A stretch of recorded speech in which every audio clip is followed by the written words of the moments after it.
are over the shock of the American betrayal, but we should never forget the lessons. As I've been warning for months, America wants our land, our resources, our water, our country.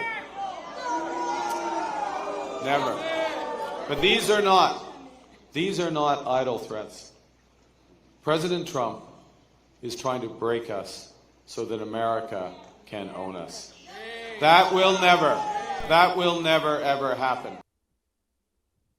Well, I don't have high hopes for my Canadian friends, but I guess we'll ask Mark about it. Joining me now, Marc Morano, executive editor at climatedepot.com. Hey, Mark, I'm not that well versed in Canadian politics. I know Trudeau got forced out and he got replaced by this guy. Did they improve or did it somehow get worse? Well, it's absolutely worse, Jesse. This is a situation where, very simply, Justin Trudeau was a puppet pulled by the strings of the World Economic Forum. Mark Carney is the puppet master. He's the one who pulls the strings. This is the guy that was a former head of the Bank of England, the Bank of Canada. He's a World Economic Forum advisor.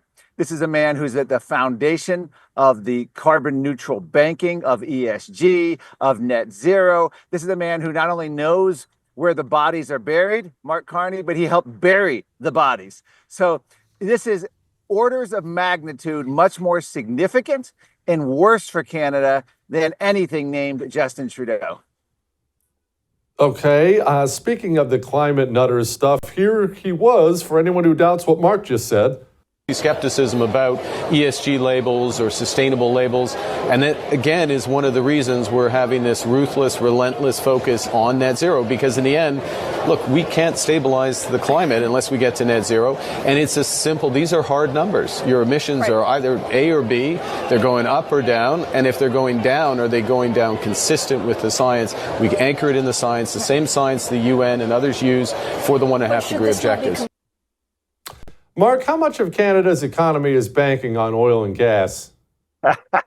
Canada's economy needs oil and gas to survive. It is predominantly that. No matter how much they talk about solar and wind, you hear the way he said stabilize the climate. First of all, even if you believe that for a second, anything Canada does, as John Kerry said about the United States, we could zero our emissions out to nothing today, and it would have no impact on global CO2 levels, let alone the climate. So Canada is in it for the worst. And I hate to say this, the whole problem with Mark Carney is that Donald Trump's tariff war came at a horrible time. This is not Donald Trump's fault per se, but it was bad timing because it literally, and I've talked to many Canadians. I speak up in Canada about once every 2 years as I go up to particularly Western Canada in Calgary. But Donald Trump has allowed Canadian nationalism to rise, and Mark Carney has ridden that. Now, Pierre Poilievre was set probably to win this election before all of this came in with tariffs and Canadian nationalism. And so this is an unfortunate situation. Canada is going to be hammered. This is a competent bureaucrat manager who knows what he's doing. He's not going to be taking the marching orders. He's the one that gives the marching orders. And he's got his own little country called Canada to experiment with now. And he's going to further gut Canada. I mean, the numbers have just been horrendous, the shrinking of the middle class in Canada. It's kind of like a microcosm of what's happened in California, except on the nation level of Canada. Gosh, that's so friggin' sad. All right, I want to shift focus to the World Economic Forum. You just mentioned it earlier. You and I have had a discussion about this evil group many times before, but specifically Klaus Schwab, this Bond movie villain right here. What we are very proud of now, the young generation, like Prime Minister Trudeau, President of Argentina and so on, is that we penetrate the cabinets. Mark, he's got himself in a little bit of hot water for misappropriating funds or whatever they're accusing him of. Not that I would be shocked about that. What do you make of this whole thing? It's the most bizarre story to ever come. Klaus Schwab, the founder and chairman of the World Economic Club, since its inception in the early 1970s, is being accused of lavish spending, in-room massages, unbelievable hotel stays, private jets, first-class travel.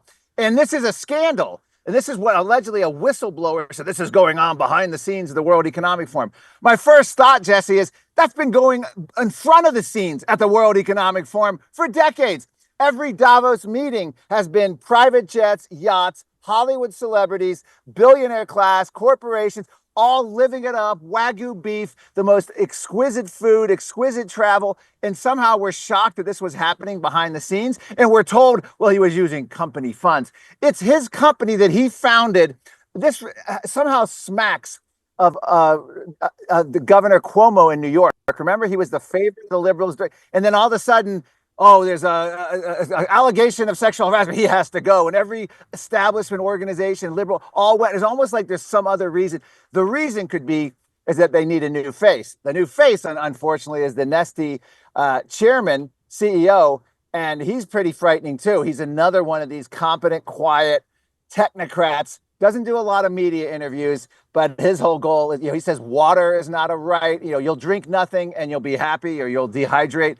I don't know, but it's only going to get more insidious. I think the World Economic Forum is making a calculated move to change their image, to make them less visible to the public, and the replacement Nestle CEO is going to be the perfect choice for that.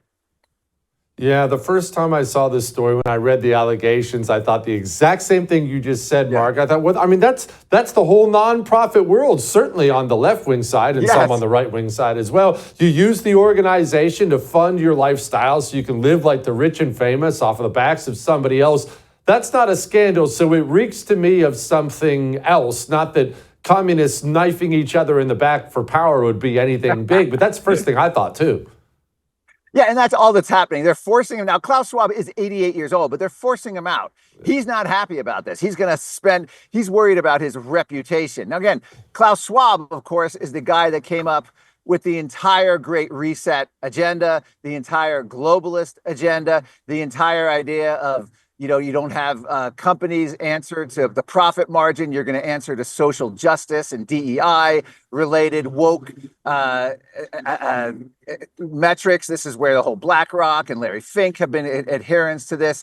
So I don't see the World Economic Forum changing. They're just changing leaders, and they're trying to change the image. And poor Klaus Schwab, he probably didn't see it coming. 88 years old, founded the organization, massive ego. He apparently had pleaded with his staff and I shouldn't say the word pleaded. It sounds like he's begging. He pressured his staff for decades to get him a Nobel Prize, probably a Nobel Peace Prize, because he wanted that kind of recognition. And for him to go out like this has to be crushing to his ego. Well, it couldn't happen to a nicer guy. Mark, thank you, brother. Appreciate you. I would thank you for coming to my YouTube channel, but I know how brilliant it is, and I know you love it here. So subscribe and watch. We're going to start really ramping things up and putting some funny stuff, some interesting stuff out there, some collaborations. Either way, my YouTube channel is officially the place to be. So stick around.